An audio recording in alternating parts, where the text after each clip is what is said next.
Well, it's a great pleasure to be back in Wisconsin. And thank you, Bill, for twisting my arm.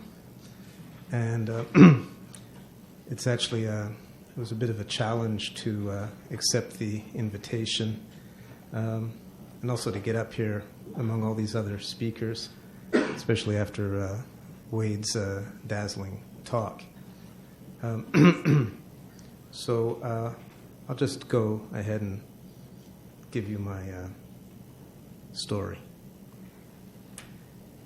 I was raised in the suburbs of Canada and Switzerland and received a rationalist humanist education. 30 years ago, I did field work among Ashaninka people in the Peruvian Amazon. Back in those days, development experts said that to develop the Amazon, you had to confiscate indigenous territories and cut down the forest. They said Amazonian people don't know how to use their resources rationally, and confiscating their lands is economically justified. As a young anthropologist, I wanted to live with Amazonian people and show that they did indeed use their resources rationally and therefore deserved the right to own their lands. The point was to try to contradict the international development banks and try to bring about a change of policy. Well, the Ashaninka people I was living with had a rather different worldview from my own. They knew a lot about the plants and animals in the rainforest, which happens to be the region in the world. The Peruvian Amazon is the most biodiverse region in the world. They had names in their language for just about every species of plant. But they spoke of plants and animals as intelligent beings with intentions and personalities. And they said that other species have kinship with us and that it is possible to communicate with them when one is in certain states of mind. Well, back in 1984, I found it difficult to grasp these ideas. I was a humanist, materialist, agnostic, and in fact, I was surprised to meet people who still believed what I considered to be irrational superstitions.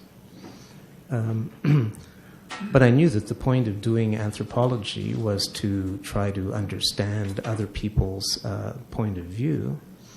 And so I would make that effort, but every time I would do so, I would run into my own disbelief.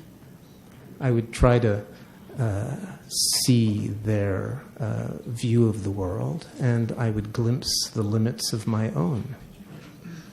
In particular, I did not believe that plants were intelligent beings capable of communication.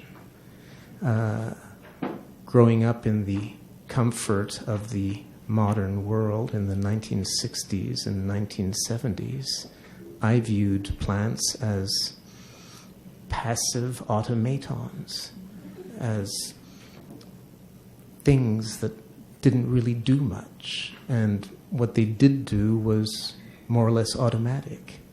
They absorbed water by osmosis, which was a normal physico-chemical phenomenon, but that was about it. You didn't talk to your lawn, you mowed it.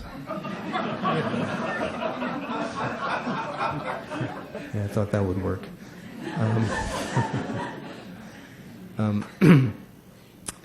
Yeah, well, my presuppositions about plants were perhaps not very sophisticated, but they were the presuppositions of my culture at the time. It's what I was taught in school. It's what my parents and friends believed. I'd heard of the book The Secret Life of Plants that came out in 1973, and I knew that it was widely regarded as pseudoscience. Its authors were not scientists, and the results reported in the book were not reproducible. Before arriving in the Amazon, I hadn't thought much about my presuppositions about plants. As a humanist, I thought about humans. Humanism is a philosophy centered on humans. At university, I studied the humanities, first history, then anthropology. Anthropology is the study of humans by humans, a rather self-centered proposition. As a young anthropologist, I liked animals and respected them, but I had a hard time taking seriously the idea that plants were intelligent beings with whom one could communicate. What is to take seriously? Well, back in my day, as anthropologists, we subscribed to cultural relativism, the idea that all human cultures are equally worthwhile versions of the human experience, and we were supposed to study other cultures neutrally. We were trying to avoid being ethnocentric and to break with colonial anthropology, which was a good idea.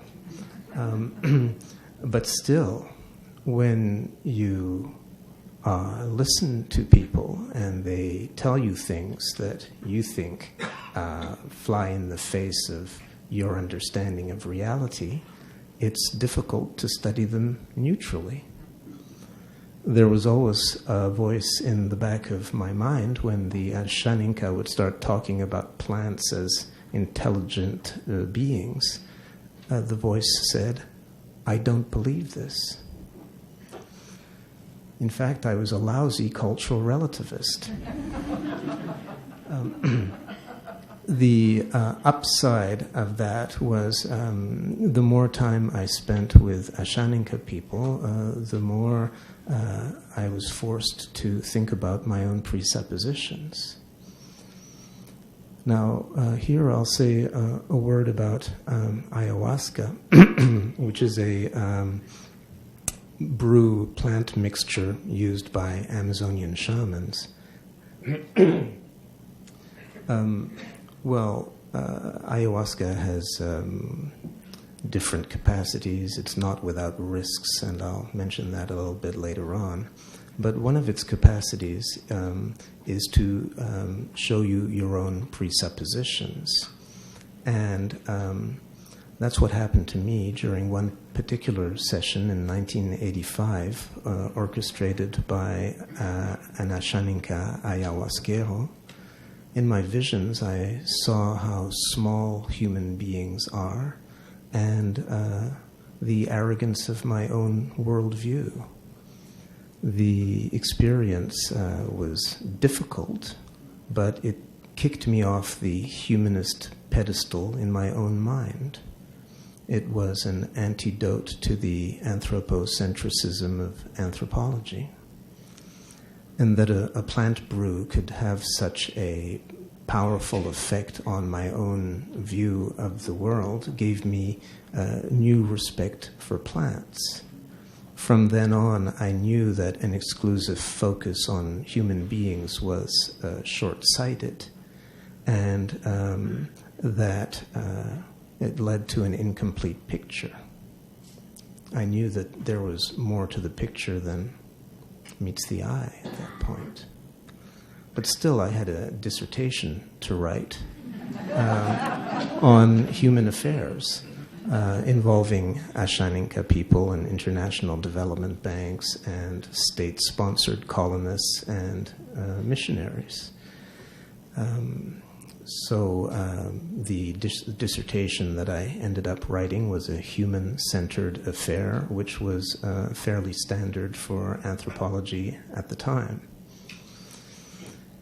Well, after becoming a doctor in anthropology, I started working for a humanitarian organization in Switzerland, helping indigenous Amazonian people gain titles to their lands and have access to bilingual intercultural education for their children. Well, this was also human-centered work. I would present indigenous land titling projects to European foundations in the name of rainforest conservation. The idea being that forest entrusted to its indigenous inhabitants was in better hands than forests that were not. Well, so that was how the rainforest and all the plants and animals in it crept into the cause that I was defending. But still, the gist of the work was to help people help themselves. So it remained a pretty human-centered affair. In the early 1990s, I decided to write a book about the knowledge of indigenous Amazonian people. And I wanted to break with cultural relativism. I wanted to understand Amazonian notions in Western terms. I wanted to bridge indigenous knowledge and Western science.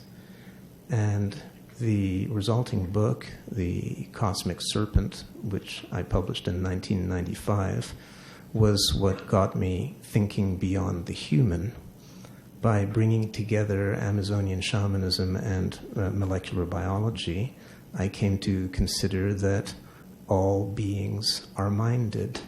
Plants and animals are minded, even DNA molecules and proteins and cells, minded. Still, The Cosmic Serpent remained a book about the notions of Amazonian people and how they might relate to the notions of other people, including Western scientists. So it was a book about humans and their notions. It touched on intelligence in nature, but left it an open question. In the years following the publication of The Cosmic Serpent, I continued to ponder intelligence in nature and found myself increasingly reading scientific publications in search for confirmation, and finding that, indeed, ants can cultivate mushroom gardens, bees can handle abstract concepts, crows can build standardized tools, dolphins can recognize themselves in mirrors, parrots can say what they mean, proteins can transcribe and edit DNA molecules, plants can communicate with chemical substances. As an anthropologist, I found myself suddenly caring deeply about the whole edifice of life. Though no specialist in zoology or botany or neurology, I combed over the scientific literature looking for indications of intelligence in nature. And it seemed that the more that science looked deeply into the intricacies of how nature works, the more intelligence it found. So this encouraged me 6 years after publishing my first book in 2001 to start working on a new book, this time on intelligence in nature. And what I wanted to do, once again, was to combine the knowledge of indigenous people with Western science to get to a deeper understanding of the world. And it seemed confirmed the animists and shamanic cultures say, for instance, that we have kinship with all living species. Well, molecular biology was actually putting numbers on this and showing that we shared identical genetic sequences with bacteria and bananas. So I thought that plants would be an interesting place to start because plants lack brains entirely. So what did science say about plant intelligence? In 2002, I found an article in Nature magazine called Mindless Mastery by a botanist called Anthony Trewavas, stating that plants have intentions, make decisions, and calculate complex aspects of their environment. Trewavas, who is a professor of botany at the University of Edinburgh and a member of the Royal Society, was saying that the study of plant intelligence was becoming a serious scientific endeavor. So I traveled to Edinburgh to interview him, and he explained that the molecular genetics of the 1990s had revealed the signals and receptors that plant cells use when they communicate and learn. And he said that plants can handle all kinds of information and react on the whole plant level, and to do so, their cells use cell-to-cell communication using electrical and molecular signals, some of which are identical to the ones used by our own neurons. Plants lack brains, but they all act like brains. One of Trewavas's favorite examples of plant intelligence was the parasitic vine called dodder. Dodder lacks roots, has no leaves, does not produce chlorophyll, and is incapable of feeding itself on its own. But what it can do is move around and sniff out how juicy its victims may be. And it turns out that dodder correctly assesses whether it should invest precious energy in exploiting a host or move on. And its foraging strategies have the same mathematical correctness as those of animal foragers. But dodder computes the correct choice between close alternatives without the benefit of a brain. So this seems like a clear example of intelligence in nature. But what is intelligence? The word comes from the Latin interlegere, to choose between, and implies the capacity to make decisions. But the word has been defined mainly in exclusively human terms and therefore cannot be applied to other species. Intelligence was viewed as a human exclusivity, and as such, people have fought over its definition so much, and there are so many different definitions of intelligence that it is probably not very intelligent at this point to try to define it any further. This became crystal clear to me in Japan.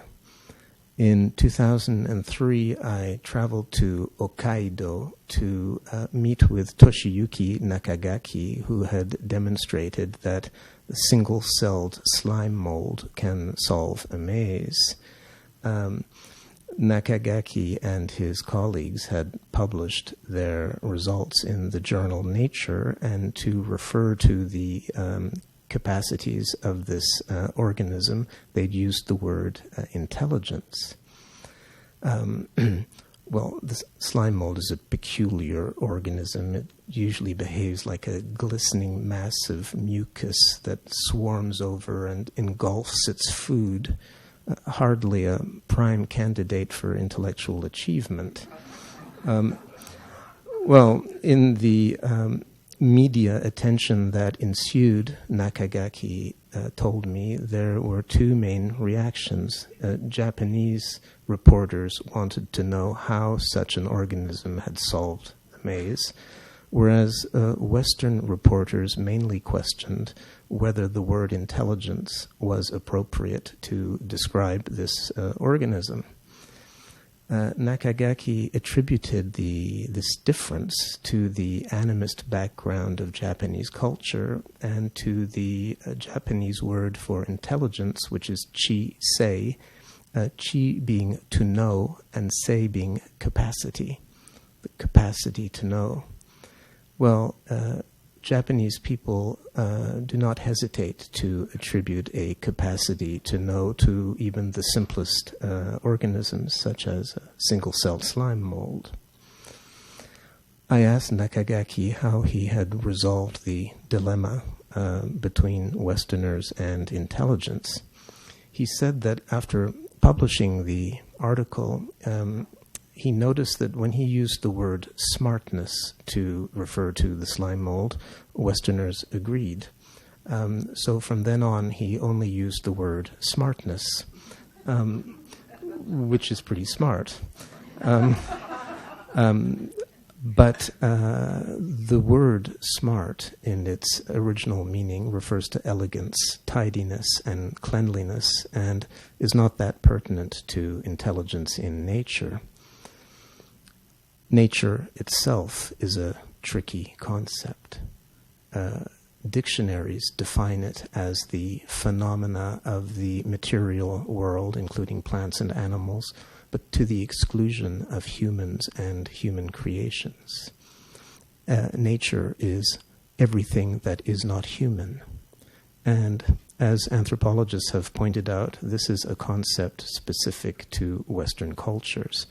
If you go to the Amazon, for example, and you ask the people there, what is your word for nature, for everything that is not human? They say, what? They say, we have no such concept. In fact, for us it's the other way around. Everything is human. And they make no difference between human beings and all the other species. In Western cultures, we tend to dichotomize or build concepts out of words that define themselves in opposition to each other. Nature, culture, body, mind, good, evil, subject, object. In this scheme, nature is everything that culture is not, and vice versa. Dichotomies are powerful tools for gaining knowledge, but they can also distort the understanding of those who use them by introducing the separations they contain. Speaking in Western tongues, we use dichotomous words like nature without even realizing it. Friends of nature, please note, the word nature introduces a separation between ourselves and other species. In fact, intelligence in nature, if one is strict with words, is a contradiction in terms, because intelligence excludes non-humans and nature excludes humans. But this mainly shows that our concepts, which disengage us from the world, hamper our thinking. We struggle with words when the single-celled slime mold solves a maze because our concepts don't fit the data. It's not that nature lacks intelligence, but that our own concepts do. Well, I put all this in a book called Intelligence in Nature, which was published in 2005 and which showcased the capacities of single-celled slime molds, brainless plants, and invertebrates like bees and worms. It went largely unnoticed. My mother read it and said, "Couldn't you write about something other than slime molds?"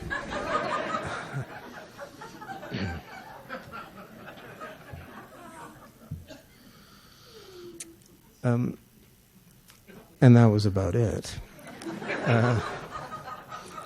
But then things got interesting. In the months following the publication of Intelligence in Nature, every time I would read the science pages, I would find new evidence of intelligence in nature. Chimpanzees with better memories for numbers than graduate students. Octopuses or octopi with arms equipped with mini brains and skin that sees, or rats that exhibit altruistic behavior by saving trapped companions and sharing with them, or elephants that use tools. But the plant discoveries and advances in the world of plant science were more controversial. Shortly after the publication of my book, a group of scientists, including Anthony Truavas, founded the Society for Plant Neurobiology. The idea being that plant cells so resemble neurons that they should be studied as such. Well, this led to fierce opposition from other scientists, and there was an extensive debate about this. The critics pointed out that plants lack bona fide neurons, and that this name was simply wacko. So in 2007, the name of the society was changed to the Society for Plant Signaling and Behavior.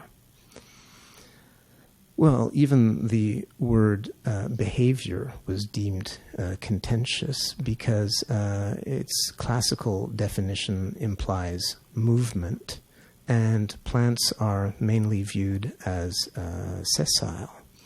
But once the shifts in root trajectory or chemical synthesis are taken into account, then plants qualify because, in fact, plants take all kinds of active measures by manufacturing and deploying chemicals that make their foliage less palatable. So once this is taken into account, plants qualify for behavior. And, in fact, plants move only at speeds imperceptible to human beings. And time-lapse photography has shown that plants do all manner of things. They don't drive cars or write books, but I think that tomorrow we'll see the work of Louis Schwartzberg, and I think we'll see plants getting up to all kinds of things, feeling their way around and making advantageous decisions. In fact, a lot of what plants do is underground activity.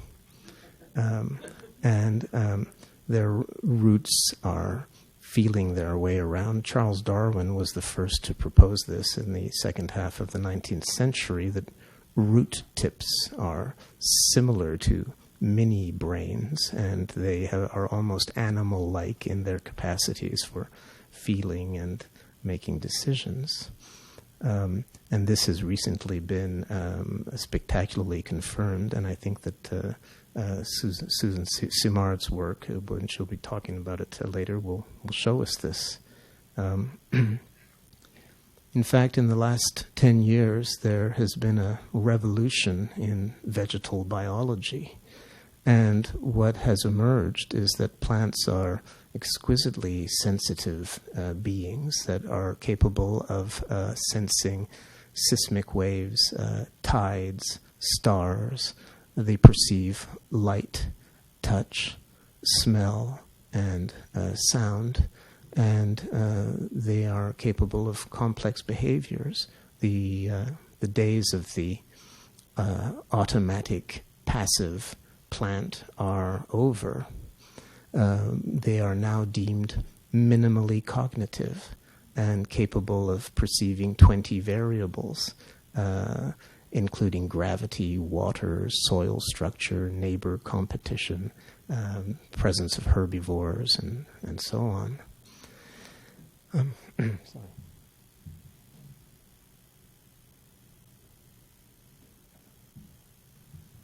Is this okay? Okay. So,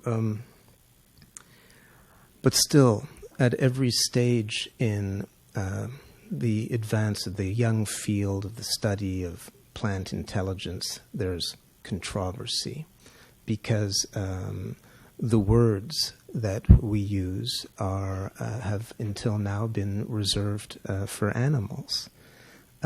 Intelligence is one word. In fact, it was reserved just for human beings not so long ago. But other words like cognition, learning, memory, decision-making imply the presence of a brain. And as far as we know, plants lack central nervous systems. So the debates go on, one word after another. There is some consensus emerging that now that plants qualify for perception, awareness, cognition, communication, and behavior, once the definition of these words has been broadened sufficiently to include them. An interesting case is a recent book by biologist Daniel Chamovitz called What a Plant Knows. He uses the word to know in the title of his book, but explains that and recognizes that this is unorthodox. He mentions that plants see, but then quickly points out that they lack eyes. He says that plants smell, but points out that they don't have noses. Well, when it comes to seeing, for example, plants are equipped with photoreceptor proteins that are very similar in structure to the ones that coat our own retina. And in fact, plants perceive colors that we do not, like infrared and ultraviolet. But they can't be said to see, because the definition of to see is to perceive with eyes. So, if you don't have eyes, you can't be said to see. So this is an example of every time we try to talk about what plants do in our European tongues, we run into these problems.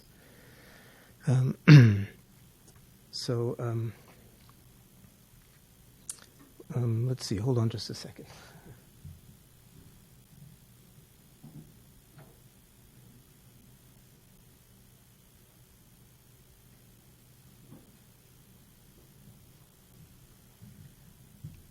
So this means that often, or at least sometimes, when scientists talk about plants, they use words as metaphors, because our words are mainly made for animals. An interesting example of this was the defense that Anthony Trewavas gave for the word neurobiology when applied to plants. He said, in this case, neurobiology is a metaphor, and metaphors stimulate the investigative imaginations of scientists because they bring up questions that otherwise wouldn't be asked. He said, it's not that plant cells are neurons, it is that they act like neurons. They are capable of transmitting long-distance electric signals. They use neurotransmitters like dopamine, serotonin, and glutamate. And they have synapses. But still, the critics were adamant. The word neuro belongs to animals. Well, I'm all for metaphors, but still, I wonder, are plants volitional individuals with intentions, or is that just a metaphor? Well, I think that there is growing evidence that there is more than metaphor at play here. In the last 10 years, a number of academic thinkers have begun to reconsider our relations with other species. Bruno Latour in 2004 with Politics of Nature, Jacques Derrida in 2006 with The Animal That Therefore I Am, Donna Haraway in 2008, When Species Meet. And then plants as well. In 2008, the Swiss Federal Bioethics Committee recognized that plants have dignity and intrinsic worth as beings. Matthew Hall, a botanist, published Plants as Persons, a philosophical botany in 2011, and philosopher Michael Marder published Plant Thinking, a philosophy of vegetal life, last year. And these different academic thinkers have been reconsidering our relation with plants and animals on the basis of all these recent discoveries. The first thing that emerges is that when you question how people view plants, you touch on their view of the world. It is a delicate subject. It touches people's Weltanschauung. So it's delicate. But that said, there is now strong evidence that plants are perceptive, communicative, relational beings, and as such are starting to be granted personhood by certain philosophers. Well, this echoes the granting of personhood to plants in indigenous traditions. Now, you may think I'm going out on a limb here, talking about plants as people or plants as persons. But I'm in good company because, as anthropologists have pointed out, animists are people who consider other species as persons. This is the essence of animism, recognizing kinship with other species and treating them as persons. And as anthropologist Philippe Descola has said, animists do not mean this as a metaphor. They consider other species as proper persons. Persons, in this sense, means can communicate, can learn. If you can learn, you are a person. Snowflakes don't learn. Okay?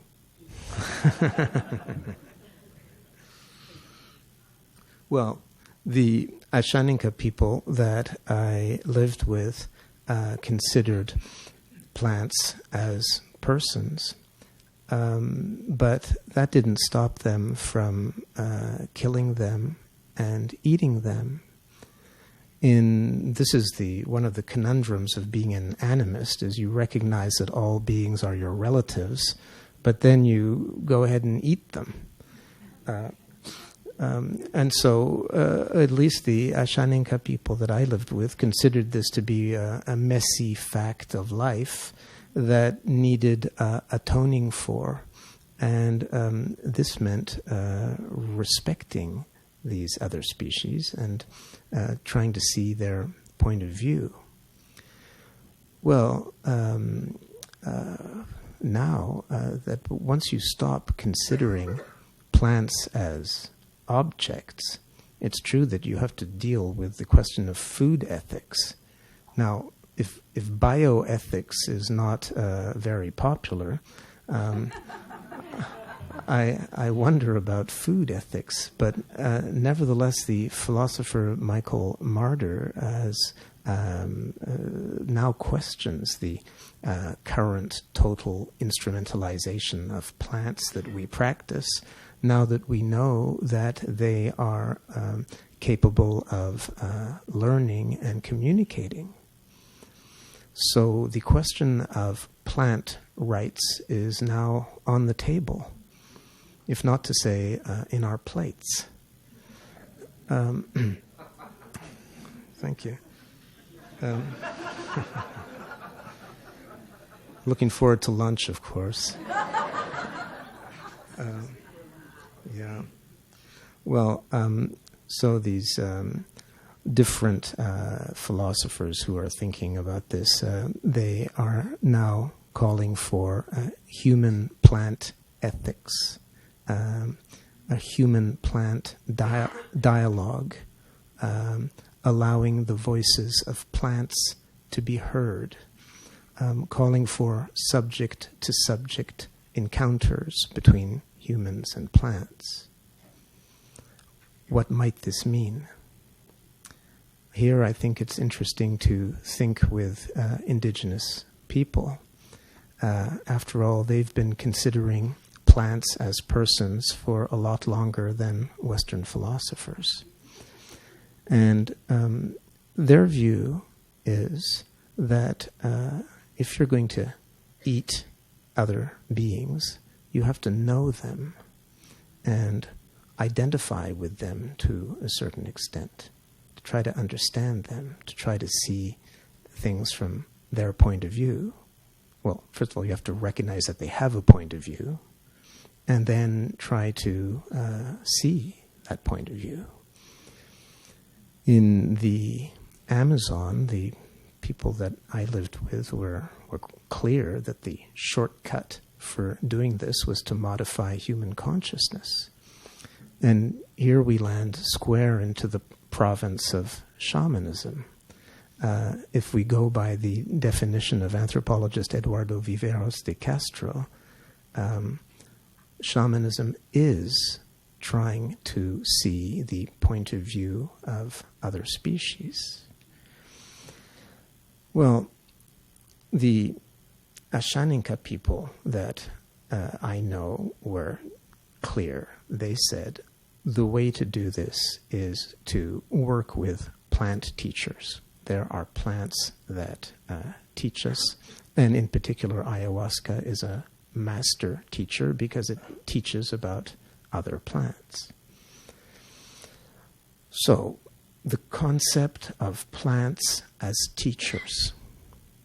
This was actually the title of an article written 30 years ago by an anthropologist called Luis Eduardo Luna, whom I recently had the pleasure of visiting. So I asked him how his article had been received at the time. And he said that it had been surprisingly well received, but by a small circle of scholars, anthropologists and psychologists interested in shamanism. It made no impact in botany in the middle of the 1980s. Well, now, 30 years later, perhaps the time has come for those who want to deepen their understanding of plants and who want to listen to the voices of plants and establish subject-to-subject encounter with plants. The time has come to inspire ourselves from Amazonian techniques and to learn from people who learn from plants. How do Amazonians go about learning from plant teachers? They prepare their bodies by avoiding salty, sugary, fatty, spicy foods. And then they ingest the plant teachers. What do these plant teachers teach? First and foremost, it would seem that they teach about themselves. They teach their own melody. They teach about the illnesses that they cure or how to prepare themselves in medicines. The Amazonian view is that each species has an essence or a personality that corresponds to a melody And once you learn that melody, you can use it to summon the essence of the plant. What are the visions that the plant teachers impart? According to anthropologist Peter Gao, who has lived with Piro people in eastern Peru, the Piro consider that the visions are produced by powerful beings, and these beings are made of sound and knowledge. That's who the plant teachers are, beings of sound and knowledge. So, you prepare your body, mind, and purify it, and you avail yourself to these plant teachers by ingesting them, and then they work on you on different levels. They produce bodily sensations, and then they unleash visions and insights in your mind, and giving information about themselves and inspiring songs. Well, once you have had this experience, it's not just a question of receiving instant knowledge. It's also a question of learning how to navigate the experience and then interpreting it. And finally, if you are a shaman, you learn to sing back to the plants to thank them. And here the human-plant dialogue becomes complete. The plant is ingested, impacts on the person through the substances it contains, impacts on different levels, inspires the person who sings back in thanks, and then tries to act in the world in favor of the plants. This is an example of a true human-plant dialogue. Benny Shannon, who's a cognitive psychologist, has written an important book on Ayahuasca Phenomenology called The Antipodes of the Mind, in which he says that first and foremost what ayahuasca does to the people who drink it is reconnect them with nature. Anthropologist Gerardo Rachel Dolmatov, said that ayahuasca trances allow nature to voice complaints and allow plants and animals to communicate with humans and tell them how they want to be treated and how they suffer in certain circumstances. So this is a possibility for a human-plant dialogue, availing yourself to plants. Plants communicate through the substances, and then once you are inspired and knowledgeable, you act in the world in favor of the plants. Well, ingesting plant teachers is an ordeal. Ayahuasca is not a party drug. I'm pleased to see there's an information stand outside on sustainable and safe ayahuasca use. Ayahuasca is risky. Hallucinogens are risky on different levels.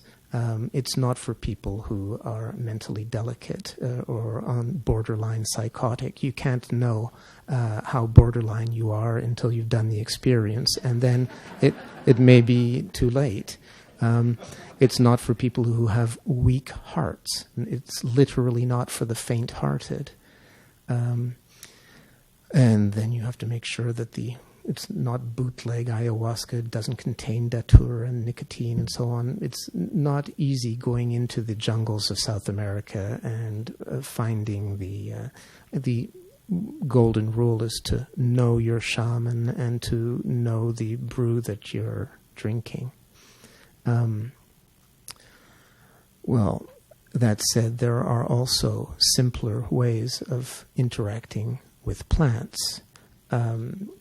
Anthony Treuavas told me all those years ago that his favorite method for thinking about plants and getting insights about them was to act like them.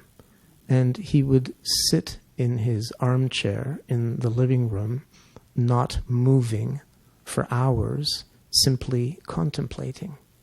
And he said that this was his favorite method for gaining insights. It wasn't too good for family life, but still. And this is reminiscent of what Barbara McClintock has talked about, developing a feeling for the organism, simply spending time with individual plants.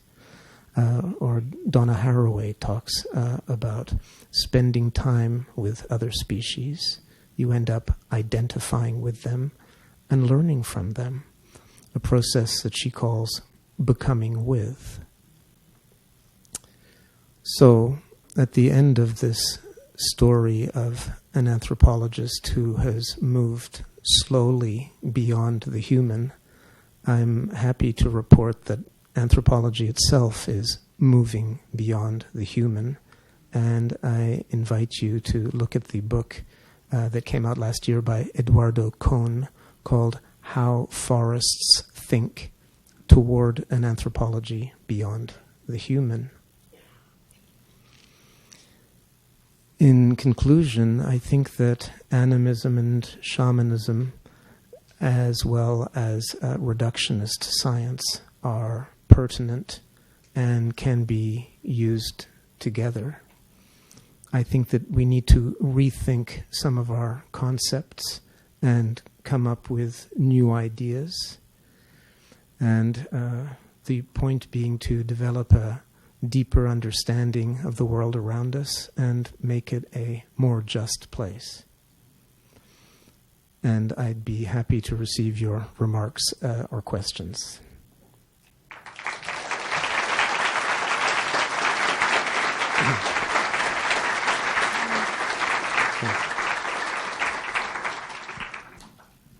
Go for it. Yes, I don't want to take this a question as ridicule. It could easily come across as that. Okay. But I think about corn and the relationship of us in this nation to corn. And in a sense, does it, given the perspectives you've gotten using ayahuasca and so forth and studying with the shamans in South America, do you think it makes any sense to think of corn as kind of taking over humans to dominate the landscape? Or is that just kind of bizarre? Michael Pollan has written about that in The Botany of Desire. I think it's an interesting idea, and it would deserve further reflection. It's kind of utilitarian. And so it seems to be switching you. We used to use the plants. Corn isn't so nice. Maybe. It's true. Some plants are nasty, in fact. It's not because you're a plant that you're cool. But still, we've used plants, so then the idea is that the plants are using us. And yeah, I think it does work both ways to a certain extent. But the true personality of corn, for example, and just to what extent it is using us, I think is an interesting question for philosophical reflection. And I invite you to go ahead and think about it using some of the methods that I discussed. Either just sitting with corn. One way that Amazonians study plants is they go and sleep next to them. We're not even ingesting or anything. You just go and physically sleep next to the plant, and then you study your dreams. So you don't even have to take hallucinogenic plants.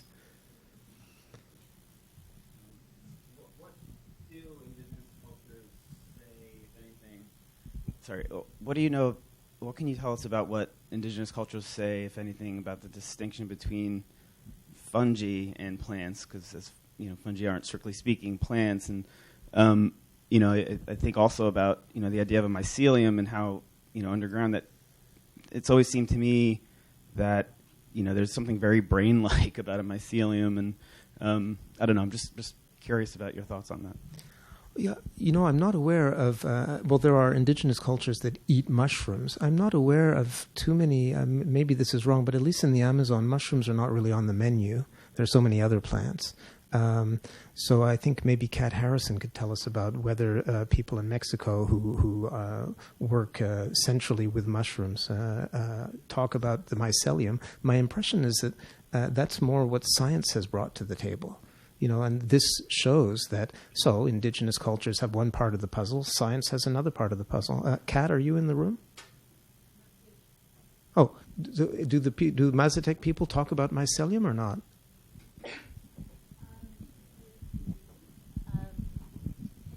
Thank you. They do. They don't. Hi. They don't take that. Ingest that as part of their ceremonies. Part of the question I think you were asking was, do they see them as similar or different? And very, very different. Very different.